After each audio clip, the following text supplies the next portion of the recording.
सहनाववतु सहनौ भुनक्तु सह वीर्यं कर्वावहै तेजस्विनावधीतमस्तु मा विद्विषावहै। ओम शांति शांति शांति। हरि ओम श्री गुरुभ्यो नमः। हरि ओम। આજે હનુમાન જયંતિ છે, માટે આપ સર્વેને હનુમાન જયંતિની શુભેચ્છા। વિષય છે આજે શ્રેષ્ઠ ગુરુ હનુમાન। આપણે હનુમાનજી વિશે ઘણું બધું જાણતા હોઈએ છીએ, પરંતુ હનુમાનજી આપણા માટે શ્રેષ્ઠ ગુરુ બની શકે ખરા? એમના જીવન ચરિત્ર પરથી આપણે જોઈશું। આજે એમના જીવન ચરિત્રોના અમુક પ્રસંગો આપણે લેશું। ભગવાન શ્રી રામના અનન્ય ભક્ત, મહાબલી, પરાક્રમ, બુદ્ધિમત્તામ વરિષ્ઠમ એવા હનુમાનજી એ કેસરી નંદન હતા। એમના પિતાનું નામ હતું કેસરી અને માતાનું નામ હતું અંજની। તેઓ પવનપુત્ર તરીકે પણ પ્રખ્યાત હતા અને રુદ્રા અવતાર તરીકે પણ પ્રખ્યાત હતા। શિવજીના પણ અવતાર હતા, પવનપુત્ર તરીકે પણ પ્રખ્યાત હતા। એની અલગ અલગ વાર્તાઓ છે। એ વાર્તાઓ જેને કોઈને વાંચવી હોય એ મારા હનુમાન ચરિત્રના વર્ગોની નોટ્સ પરથી વાંચી શકે છે। આજે આપણે હનુમાનજીના અમુક પ્રસંગો જે આપણા જીવનલક્ષી છે એને આપણે જાણવાની કોશિશ કરશું। હનુમાનજીનો જન્મ થયો, નાનપણથી જ એ ખૂબ બહાદુર હતા અને એમને ઉડવાની શક્તિ, સિદ્ધિ પ્રાપ્ત હતી। હનુમાનજીએ એકવાર આકાશમાં જોયું સૂર્યને, એ લાલ ગોળા જેવો દેખાયો। એને થયું કે આ સુંદર ફળ લટકી રહ્યું છે, એટલે એ કૂદકો મારી અને હવામાં ઉડ્યા અને સૂર્યના ગોળાને ખાવા માટે દોડ્યા। જેવા સૂર્યની નજદીક ગયા એટલે એ પડ્યા સીધા નીચે અને એનું મોઢું લાલ થઈ ગયું અને એમનું નામ પડ્યું હનુમાન। પરંતુ આ વાત પરથી આપણે સમજાય છે કે બાળકમાં હિંમત નાનપણથી જ હોય। મા બાપ આ હિંમતને તોડવાની કોશિશ કરતા હોય છે। અંજની માતાએ કોઈ દિવસ હનુમાનની હિંમતને તોડવાની કોશિશ કરી નથી। માટે બાળક નાનપણમાં કોઈ પણ હિંમત ભર્યું પગલું ભરવા માંગે તો એને સાથ આપજો, એને સહકાર આપજો, જેથી એની હિંમત ભવિષ્ય માટે તૂટે નહીં। નાનપણની આ હિંમતને દાદ આપી એની માતાએ કીધું કઈ વાંધો નહીં। હનુમાનજી નાનપણમાં આવી સિદ્ધિ હોવાને લીધે એ ઋષિ મુનિઓને હેરાન કરતા હતા। એટલે ઋષિ મુનિઓએ નક્કી કરી અને એને શ્રાપ આપ્યો કે જા, તું તારી બધી શક્તિની યાદ શક્તિ ભૂલી જશે। એટલે તારી જેટલી પણ શક્તિ છે તને હવે યાદ આવશે નહીં, પરંતુ જે કોઈ પણ તને યાદ કરાવશે ત્યારે તને યાદ આવશે। આપણી અંદર અલગ અલગ પ્રકારની ભગવાન શક્તિ આપતા રહેતા હોય છે, પરંતુ જો આપણે આ શક્તિને બીજાને રંજાડવામાં, બીજાને હેરાન કરવામાં વાપરશું તો ભગવાન આપણને આપણી શક્તિથી વિસ્મૃત કરી દેશે, એટલે કે ભૂલાવી દેશે, આપણી શક્તિ છીનવી લેશે વગેરે વગેરે। માટે શક્તિનું કોઈ દિવસ અભિમાન કરવું નહીં। હનુમાનજીના જીવન પરથી ખબર પડે છે કે એમણે નાનપણમાં પોતાની સિદ્ધિઓનું અભિમાન કરી અને બીજાને રંજાડવામાં વાપરી તો એ શક્તિઓથી વિસ્મૃત થઈ ગયા, એટલે એની શક્તિઓની એમને વિસ્મૃતિ થઈ ગઈ। હનુમાનજીને નાનપણમાં માતાએ ઇતિહાસ, પુરાણો, ભક્ત ચરિત્રોની વાર્તા કહી અને સંસ્કાર આપ્યા। નાનપણમાં બાળકની અંદર સંસ્કાર માતા દ્વારા જ મળી શકે એમ છે। 5 વર્ષની ઉંમર સુધી અહીંયા મારી સામે બેઠેલી દરેક માતાએ એક ધ્યાન રાખવાનું છે કે બાળક નાનો હોય ત્યારે 5 વર્ષની ઉંમર સુધી એને વાર્તાઓ, ઇતિહાસ, પુરાણ કહી અને એની અંદર સંસ્કાર રેડી શકાય. હવે કદાચ તમારો છોકરો મોટો થઈ ગયો છે, છતાંય વાર્તા કહેવાનું બંધ કરતા નહીં. જ્યારે પણ મોકો મળે ત્યારે વાર્તા કહેવાનું કહેજો. હું વર્ગ લઉં પછી છે ને મને કમેન્ટ આવે, બીજાના પ્રતિભાવ આવે, અને એમાં પ્રતિભાવમાં મોટે ભાગે એક પ્રતિભાવ સામાન્ય મેં જોયો છે, અને એ છે કે સર આજની વાર્તાઓ બહુ સુંદર હતી. પછી કોઈક 25 વર્ષનો યુવાન હોય કે 60 વર્ષના બેન હોય, છતાંય એમને વાર્તા ગમે. એટલે વાર્તા કોઈ પણ ઉંમરે કોઈ પણ વ્યક્તિને ગમે છે, અને એટલે જ આ લોકડાઉન પીરિયડની અંદર મેં વાર્તા બધા જ મારા વર્ગની અંદર વાર્તાને સમાવવાની કોશિશ કરી. અને આજનો આખો દિવસ, આખો વર્ગ તો વાર્તાનો જ છે. હનુમાન ચરિત્ર એટલે હનુમાનજીની બધી વાર્તાનો. એટલે માતાએ નાનપણમાં એને સંસ્કાર આપ્યા બધી વાર્તાઓ દ્વારા, ભક્ત ચરિત્રો દ્વારા, અને એટલે જ હનુમાનજી ભક્ત બન્યા.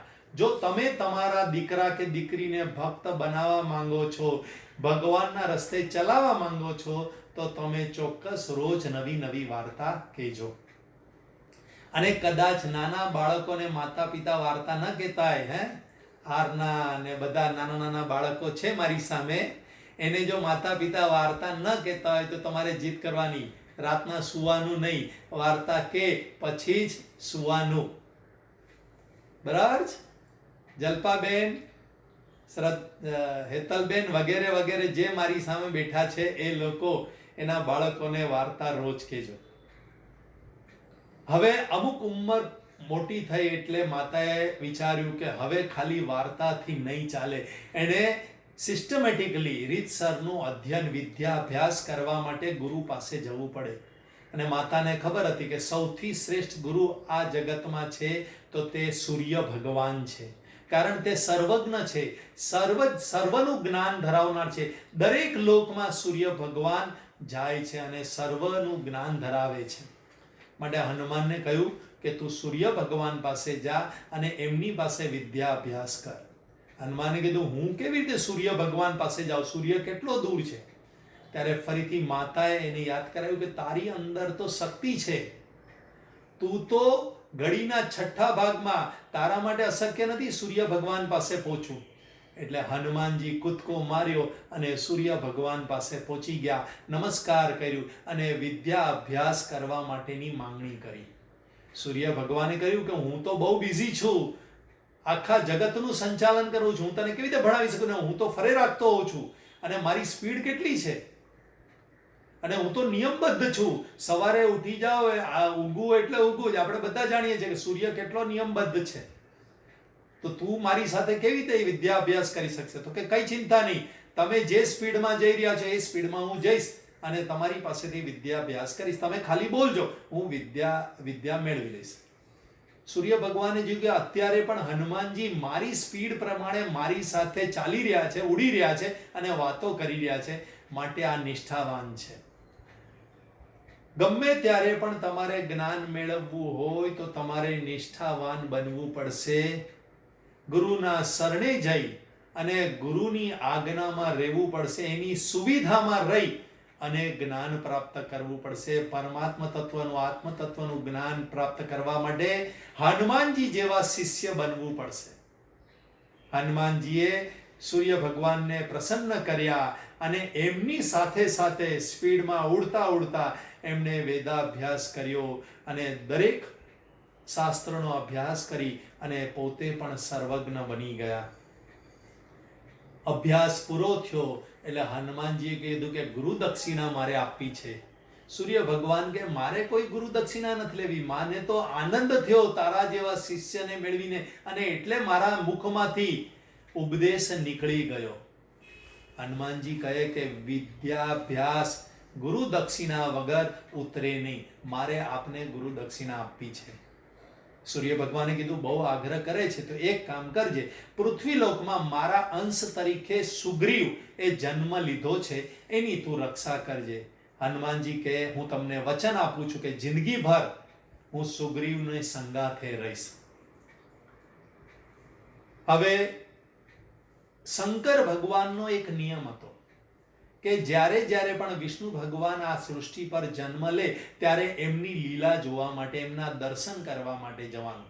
શંકર ભગવાને મદારીનું રૂપ લીધું અને બાળ હનુમાનને વાનર તરીકે લીધા અને અયોધ્યાની નગરીમાં ફરવા લાગ્યા અને ખેલ દેખાડવા લાગ્યા. એમના ખેલ, એમનો નાચ, શંકર ભગવાન નાચે એટલે કેવું નાચે? નટરાજ નૃત્ય કરે. અને વાનર હનુમાન નાચે, કુદાકૂદ કરે તો કેવી કરે? બધાને આકર્ષિત કર્યા. અયોધ્યામાં રામ, દશરથ રાજાને ખબર પડી. દશરથ રાજાએ ખેલ માટે બોલાવ્યા. શંકર ભગવાને રામના દર્શન કરીને કૃતાર્થ થઈ ગયા. રામ ભગવાને આ વાનર હનુમાનની માંગણી કરી. શંકર ભગવાન તો ઈચ્છતા જ હતા કે મારે રામ ભગવાન એટલે કે વિષ્ણુના અવતાર સાથે કાયમ રહેવું હોય તો મારા અંશ તરીકે હનુમાનને એમની સાથે જોડી દઉં. હનુમાનજીને એમની સાથે રાખ્યા. હનુમાને રામ ભગવાનની સેવા કરી, એમની સાથે આનંદથી દિવસો વિતાવ્યા. પછી આપને ખબર છે કે વિશ્વામિત્રજી આવ્યા એટલે રામ અને લક્ષ્મણે જવું પડ્યું. ત્યારે રામ ભગવાને હનુમાનને કીધું કે હવે તું તારા ઘરે જા અને હવે આપણે કિષ્કિંધામાં મળશું. ત્યારે ફરીથી આપણે સાથે મળી અને આ જગતની અંદર લીલા કરશું.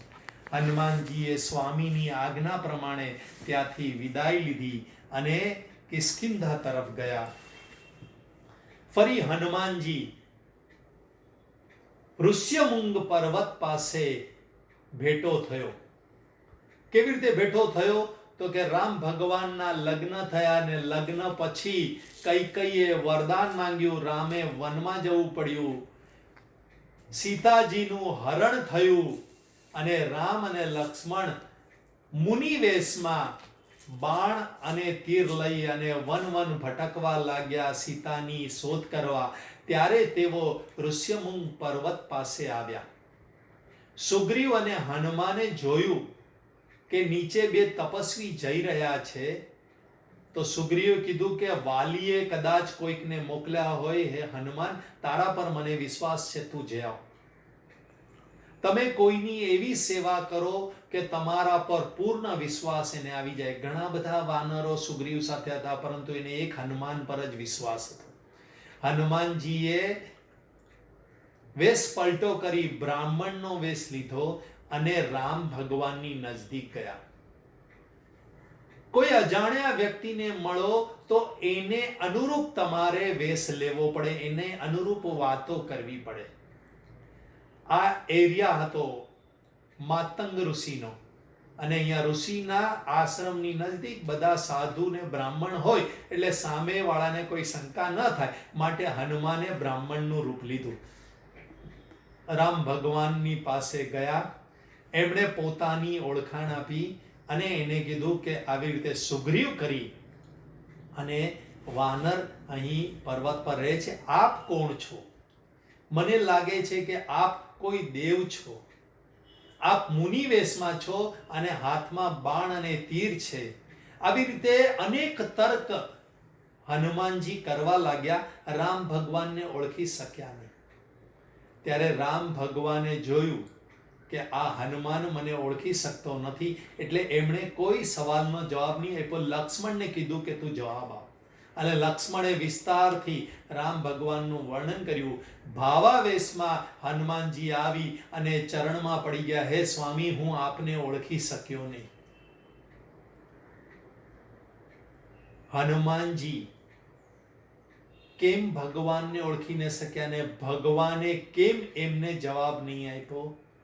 જ્યારે આપણે શ્રેષ્ઠ વ્યક્તિ પાસે અથવા તો ભગવાન પાસે જઈએ ત્યારે આપણે ખુલ્લા દિલે જવાનું, આપણા સાચા સ્વરૂપને પ્રગટ કરી દેવાનું. આપણે જે ભૂલો કરી છે, આપણે જેવા છે તેવા ભગવાનની સામે ને શ્રેષ્ઠ પુરુષો સામે પ્રગટ થઈ જવાનું. શ્રેષ્ઠ સામે હોશિયારી મારવા નહીં જવાની, તર્ક કરવા નહીં જવાનું, નહીંતર શ્રેષ્ઠ માણસ તરફથી શ્રેષ્ઠતા આપણને પ્રાપ્ત ન થાય. હનુમાનજીએ આ ભૂલ કરી અને એણે કીધું કે હું તમને ઓળખી ન શક્યો. જે મારા ઘટની અંદર છે એ જ મારી સામે પ્રગટ થયા છે એવું ઓળખી ન શક્યો. કારણ હું એવી વિચારસરણી સાથે આવ્યો કે હું જાણી લઉં. આપણે એમ વિચારીને જો ભગવાન પાસે જઈશું કે હું ભગવાનને જાણી લઈશ તો ભગવાન કોઈ દિવસ જણાશે નહીં. પરંતુ ભગવાન આપની કૃપાથી આપ મને જણાઈ જશો તો ભગવાન આપણને આપણી સામે પ્રગટ થઈ જશે. ગટ में है सूझे नहीं, गट में है सूझे नहीं, लानत ऐसी जिंद, तुलसी या संसार को भयो મોતિયા બિંદ. આપણને આંખમાં મોતિયો આવી ગયો છે, કેટ્રેક થઈ ગયો છે, કેટ્રેક. અને એટલે જ આપણા ઘટની અંદર છે એ જ ભગવાન બધાની અંદર છે, એ દેખાતા નથી. એટલે તુલસીદાસજીએ કીધું કે ઘટ મેં સૂજે નહીં, લાનત એસી જિંદગી, એવી જિંદગીને લાનત છે. એવી જિંદગીનો શું અર્થ છે કે જે પોતાની અંદર પરમાત્માના દર્શન નથી કરી શકતા. હનુમાનજીએ વિનંતી કરી, હનુમાનજીએ સુગ્રીવનું વર્ણન કર્યું. એણે સુગ્રીવ ની સાથે ઇમેજ બિલ્ડિંગ કર્યું. સુગ્રીવનું રામજી સામે ઇમેજ બિલ્ડિંગ કર્યું. કોઈની સાથે સંબંધ બાંધવાનો હોય તો ત્રીજી વ્યક્તિએ ઇમેજ બિલ્ડિંગ કરવું જોઈએ.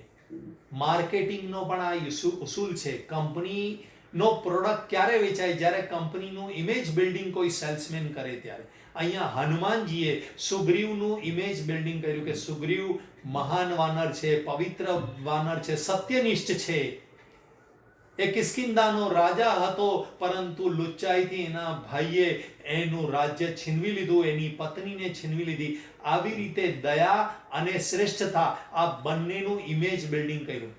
જ્યારે કોઈ વ્યક્તિ તમારા વિશે ત્રીજી વ્યક્તિના મનમાં ઇમેજ બિલ્ડિંગ કરશે, સારી છાપ પાડશે, ત્યારે જ તમારી સાથે સંબંધ સારો રહેશે. માટે સ્વજનોની અંદર એકબીજાની છાપ સારી રાખશો તો જ સંબંધ લાંબો સમય ટકશે. બાકી એકવાર છાપ કોઈએ તમારી ખરાબ પાડી દીધી પછી તમારો સંબંધ જિંદગીભર સારો ન થાય. માટે ખાસ સંબંધીઓમાં આ એકબીજાની સાથે ધ્યાન રાખજો. કોઈ દિવસ કોઈના મનની અંદર કોઈના વિશે ખરાબ છાપ પાડવી નહીં, નિંદા કરવી નહીં, નહીતર એકવાર છાપ પડી ગઈ પછી સુધરતી નથી. હનુમાનજી સુગ્રીવ સાથે રામની મિત્રતા કરાવવા માંગતા હતા. એના 3 કારણ હતા. પહેલું કારણ એ કે હનુમાનજીએ સૂર્ય ભગવાનને વચન આપ્યું હતું કે હું સુગ્રીવની રક્ષા કરીશ. જો રામ ભગવાન અને સુગ્રીવની મૈત્રી થઈ જાય તો રામનો સાથ હશે તો સુગ્રીવને પોતાનું રાજ્ય પાછું મળશે, પત્ની પણ પાછી મળશે. માટે પણ સુગ્રીવ સાથે રામની મૈત્રી કરાવવા માંગતા હતા. બીજો પોઈન્ટ, રામ ભગવાન સાથે નાનપણમાં વાનરને સેવામાં લગાડતી વખતે શંકર ભગવાને કહ્યું હતું કે આ જ પરબ્રહ્મ છે, આની સાથે જ તારે રહેવાનું છે, કાયમ આમની સેવા કરવાની છે. અને બીજી બાજુ સૂર્ય ભગવાનને વચન આપ્યું હતું કે સુગ્રીવની સેવા કરવાની છે. હવે આ બંને સાથે રહે, સુગ્રીવ અને રામ, તો જ હનુમાન બંનેની સાથે સેવા કરી શકે. અને ત્રીજી વસ્તુ હતી કે જો સુગ્રીવ સાથે રામની મૈત્રી થઈ જાય તો મને ચાન્સ મળે, હું નિમિત્ત બની શકું સીતાની શોધ માટે. રામના કાર્યમાં મને નિમિત્ત બનવાનું સૌભાગ્ય પ્રાપ્ત થાય. માટે એ સુગ્રીવ સાથે મૈત્રી કરાવવા માંગતા હતા. આવા બુદ્ધિશાળી આપણે બનવાનું છે કે કોઈની પણ સાથે મિત્રતા કરો એની પાછળ લાંબો વિચાર હોવો જોઈએ આપણો. કોઈકની સાથે મિત્રતા કરાવવા માંગતા હો તો પણ લાંબો વિચાર હોવો જોઈએ કે આપણું કલ્યાણ થવાનો વિચાર હોવો જોઈએ. સુગ્રીવનું કાર્ય તો થઈ ગયું, વાલીનો વધ કરી નાખ્યો ભગવાન રામે, સુગ્રીવને રાજ્ય મળી ગયું, પત્ની મળી ગઈ, પરંતુ રાજ્ય મળતા ભોગમાં સુગ્રીવ છકી ગયો, ભોગ કરવા લાગ્યો. હનુમાને સાવધાન કર્યા. જે મિત્રતા કરાવે એની પણ ફરજ છે કે મિત્રતા ટકી રહે, સંબંધ ટકી રહે, માટે ઘડે ઘડે સાવધાન કરવાનું. અંગ્રેજીમાં અને મેનેજમેન્ટમાં એક સ્લોગન છે, creation is not hard, destruction does not need any efforts, but maintenance needs efforts. સર્જન કરવું સહેલું છે, મિત્રતા કરવી સહેલી છે, મિત્રતા તોડવી પણ સહેલી છે, પરંતુ મિત્રતાને લાંબો સમય સુધી ટકાવી રાખવી જ અઘરી છે. એવું જ સંબંધનું છે. સંબંધ બાંધવો સહેલો છે, સંબંધને તોડવો સહેલો છે, પરંતુ સંબંધને ટકાવી રાખવો એ જ અઘરી વાત છે.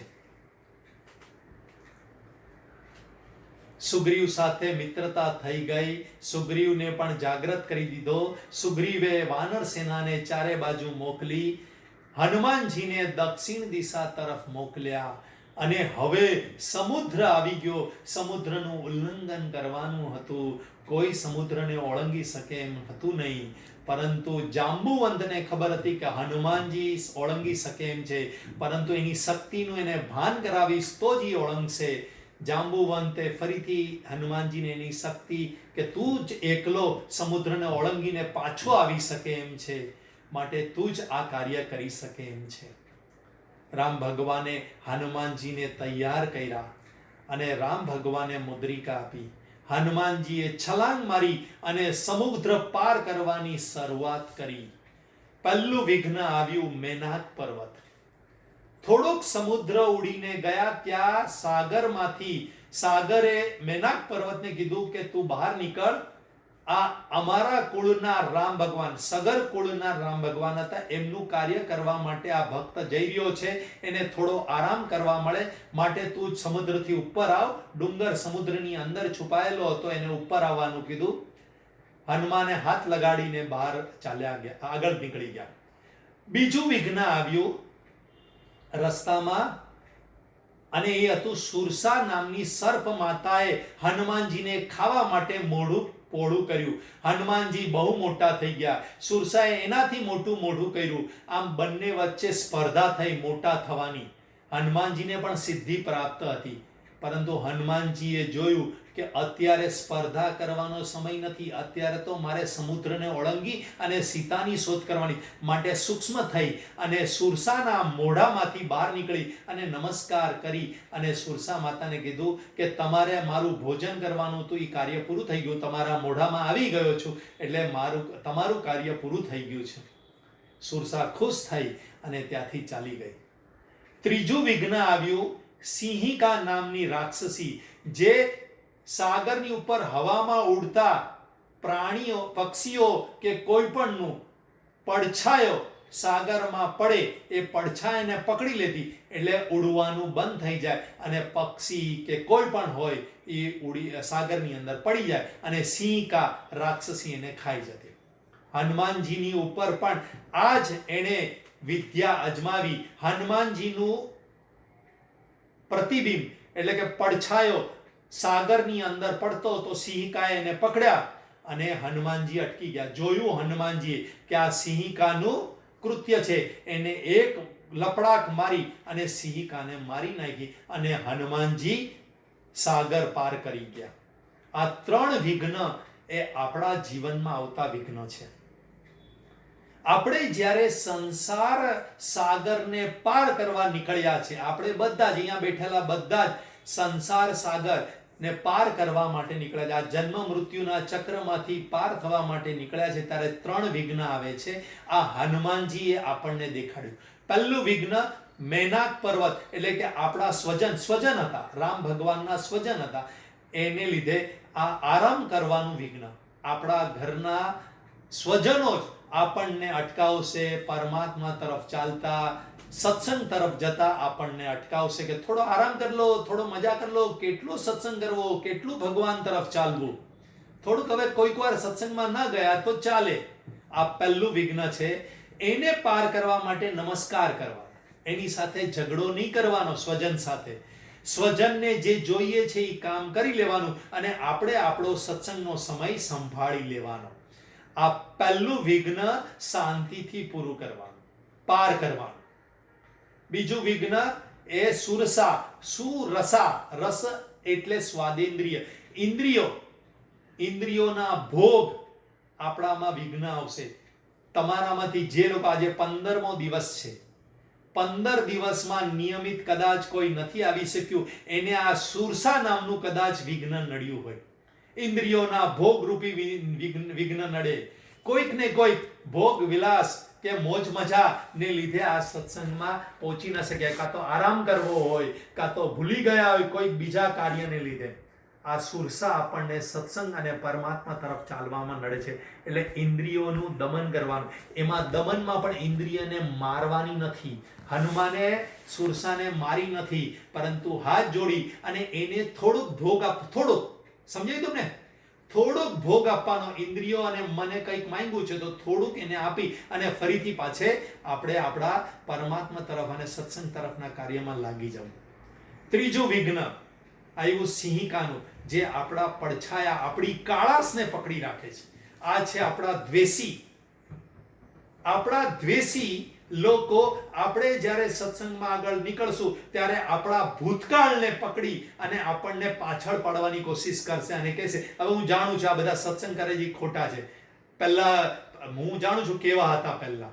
એવી રીતે આપણા પાસ્ટને, ભૂતકાળને, પડછાયાને, પડછાયો પાછળ હોય, પડછાયાને પકડી અને આપણને પાડવાની કોશિશ કરશે, પરંતુ એને તો લપડાક મારીને આપણેથી દૂર કરી દેવાના, એનો વિનાશ કરી દેવાનો, દ્વેષીથી દૂર થઈ જવાનું. જે અભિમાની અને દ્વેષી હોય એ આપણો ઉત્કર્ષ જોઈ નહીં શકે, આપણા સંસ્કાર, આપણી સાધનાની સફળતાને જોઈ નહીં શકે, માટે એનાથી તો દૂર જ થવાનું, આપણા જીવનમાંથી એને દૂર કરી દેવાનું. આ 3 વિઘ્ન પાર કરશો તો જ સંસાર સાગર પાર થશે. આમ હનુમાનજીએ 3 વિઘ્ન પાર કરી અને સૂક્ષ્મ રૂપ લઈ અને લંકામાં પ્રવેશ કરવાનો વિચાર કર્યો. લંકિનીએ તેને અટકાવવાની કોશિશ કરી, લંકિનીને મુક્કો મારી અને એનાથી આગળ નીકળી ગયા. આગળ નીકળ્યા, રાવણનો મહેલ જોયો અને એક સજ્જનનો મહેલ જોયો. એ ત્યાં સજ્જનના મહેલ પર અટકી ગયા અને એ હતો વિભીષણનો મહેલ. વિભીષણના મહેલમાં એમણે ચેક કર્યું કે આ સજ્જનનો મહેલ છે. કેવી રીતે ખબર પડી? તો કે 12 તુલસીનો ક્યારો હતો. રામ ભગવાનના આયુધ હતા, ધનુષ્ય બાણ કરીને આયુધ હતા અને રામ નામ સ્મરણ ચાલતું હતું. એટલે હનુમાનજી સમજી ગયા કે આ સજ્જનનું ઘર છે. ભલે હું સીતાની શોધ કરવા આવ્યો છું, સીતા એટલે શાંતિ, સુખ, એની શોધ કરવા આવ્યો છું, પરંતુ સજ્જનને તો મળવું જ જોઈએ. અને એને મળવા માટે બ્રાહ્મણનું રૂપ લઈ અને સજ્જન સાથે, વિભીષણ સાથે મેળ કરે છે. બંને સત્સંગ કરે છે.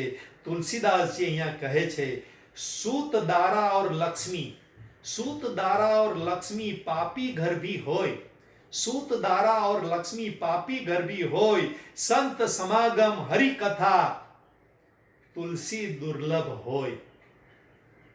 સંત કથા, સંત સમાગમ અને હરિકથા તો દુર્લભને જ મળે. માટે હનુમાનજી ત્યાં ઉભા રહ્યા, સજ્જન સાથે સજ્જનતા કરી વિભીષણને જીતી લીધો. હનુમાનજીએ વિભીષણ પાસેથી સીતા મૈયાનો શોધ માટેની વિનંતી કરી. સીતા મૈયાની જગ્યા બતાડી. હનુમાનજી ત્યાં ગયા. હનુમાનજીએ જોયું કે સીતા મૈયા દુખી છે. એની પાસે મુદ્રિકા એમણે નાખી અને થોડોક વિશ્વાસ ગ્રહણ કર્યો. રામ કથા સંભળાવી, પૂર્ણ વિશ્વાસ ગ્રહણ કર્યો સીતા મૈયા. કારણ શું? સીતાએ હનુમાનજીને જોયા નહોતા અને હનુમાનજીએ સીતાને જોયા નહોતા. અને જોયા વગર પણ એકબીજાની સાથે સંબંધ બાંધવાનો, એકબીજાની સાથે વિશ્વાસ, અને સ્ત્રી સાથે સંબંધ બાંધવાનો, પારકી સ્ત્રી સાથે સંબંધ બાંધવાનો હોય તો વિશ્વાસ જીતવો ખૂબ મહત્વનો છે. અને આમ સીતા મૈયાની સાથે એમણે વિશ્વાસ જીતી લીધો અને સીતા મૈયાને સાંત્વના આપી અને એમને વિશ્વાસ જીતીને કહ્યું કે ભગવાન રામ જરૂર આવશે, ભગવાન રામ આવશે. હું પણ અહીંયાથી તમને લઈ જઈ શકું એમ છું, પરંતુ ભગવાનની આજ્ઞા નથી. દાસ એને કહેવાય કે જે ભગવાનની આજ્ઞા વગર વધારે પોતાની સિદ્ધિઓને પ્રગટ ન કરે. એક તો રામની આજ્ઞા નહોતી ને બીજું રામ ભગવાનનું ખરાબ દેખાય કે ભગવાન એવા કેવા કે પોતાની પત્નીને મેળવવા માટે બીજાનો સહારો લઈ બીજો એની પત્નીને લઈ આવ્યો. માટે ભગવાનનું ખરાબ ન લાગે એવું પણ આપણે કાર્ય કરવાનું છે. સીતા મૈયાના મનમાં શંકા થઈ કે આટલો નાનકડો, ભગવાન હનુમાને નાનું સ્વરૂપ લીધું હતું અને એમની સાથે વાત કરી કે આ નાનકડો વાનર બધી હોશિયારી મારે છે કે અમે બધા આવશું, રામ ભગવાન આવશે અને રાવણની લંકાને ખલાસ કરી રાવણને હરાવીને તમને પાછા લઈ જઈશું. તો ત્યારે એમને શંકા થઈ. ત્યારે હનુમાનજીએ વિરાટ સ્વરૂપ દેખાડ્યું અને ત્યારે સીતા મૈયાને પૂર્ણ વિશ્વાસ થયો કે રામ ભગવાનની સાથે જે વાનરો છે તે બધા સમર્થ છે. પાછું સૂક્ષ્મ રૂપ લઈ લીધું. આપણે બધાએ પણ આપણી સિદ્ધિઓ ત્યારે જ દેખાડવાની જ્યારે જરૂર હોય. બાકી નાના બનીને જ, આપણે નમ્ર બનીને જ આપણે બીજા સાથે વ્યવહાર કરવાનો. તો જ વ્યક્તિને આપણે જીતી શકશું. નમ્રતાથી જ આપણે જીતી શકશું. હનુમાને પોતાનું વિરાટ રૂપ દેખાડીને તરત કહી દીધું કે આ વાનરોની અંદર કોઈ શક્તિ એની પોતાની નથી, પ્રભુની કૃપાથી અમારા બધાની અંદર આ શક્તિ છે. એટલે કદાચ સિદ્ધિ બતાડે ને કોઈ વખાણ કરે એ પહેલા જ વિનમ્ર બની ગયા. અને તમારી ને મારી અંદર, હનુમાને પણ આજ કીધું, તમારી કે મારી અંદર જે પણ સિદ્ધિ છે, બોલવાની, રૂપની, પૈસાની, જે કંઈ પણ સિદ્ધિ છે એ પરમાત્માની કૃપાથી જ છે. સીતા મૈયાના આશીર્વાદ મેળવ્યા. સીતા મૈયાએ ઘણા બધા આશીર્વાદ આપ્યા, પરંતુ હનુમાનજીને સંતોષ નહીં થયો. છેલ્લે એક આશીર્વાદ આપ્યા કે ભગવાન રામની કૃપા આપના પર કાયમ રહે. ત્યારે હનુમાનજીને શાંતિ થઈ. બધું હશે પરંતુ ભગવાન રામની કૃપા નહીં હશે તો કોઈ પણ વસ્તુ કામની નથી.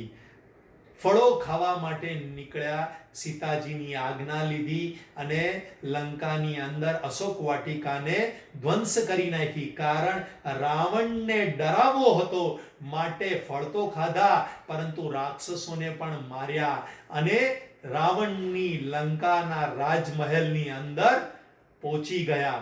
કારણ મેઘનાથ આવ્યો અને મેઘનાથે બ્રહ્માસ્ત્ર છોડ્યું અને બ્રહ્માસ્ત્રનો અનાદર કરવો નહોતો. બાકી બ્રહ્માજી એને વરદાન આપ્યું હતું કે જા, તને બ્રહ્માસ્ત્ર પણ સ્પર્શ નહીં કરશે. પરંતુ પોતાની સિદ્ધિથી બીજાનો અનાદર થાય એવું કોઈ દિવસ વ્યવહાર ન કરવો, એ ભગવાન હનુમાને આપણને બધાને અહીંયા સમજાવ્યું. રાવણની લંકાના રાજમહેલમાં જાય છે અને રાવણ એને પ્રશ્નો પૂછે છે. 4 પ્રશ્ન પૂછે છે. એ 4 પ્રશ્ન હતા કે તું કોણ છે, કોના બળે તે આ વનને ઉજાડ્યું. બીજો પ્રશ્ન, શું તે મારા નામ અને યશ ગાથા ક્યારેય નથી સાંભળ્યા. રાવણ અભિમાનમાં આવા પ્રશ્નો હનુમાનને રાજસભામાં પૂછે છે. ત્રીજો પ્રશ્ન, કયા અપરાધને કારણે તે રાક્ષસોને માર્યા, તને તારા પ્રાણ જવાનો જરાય ડર નથી. 4 પ્રશ્નો પૂછ્યા. 4 પ્રશ્નો ના સિસ્ટમેટિકલી એને જવાબ આપ્યા છે. અહીંયા મને સમય પૂરો થાય છે એવો સિગ્નલ આવી ગયું છે. સમય થઈ રહ્યો છે પરંતુ સુંદર વસ્તુ છે.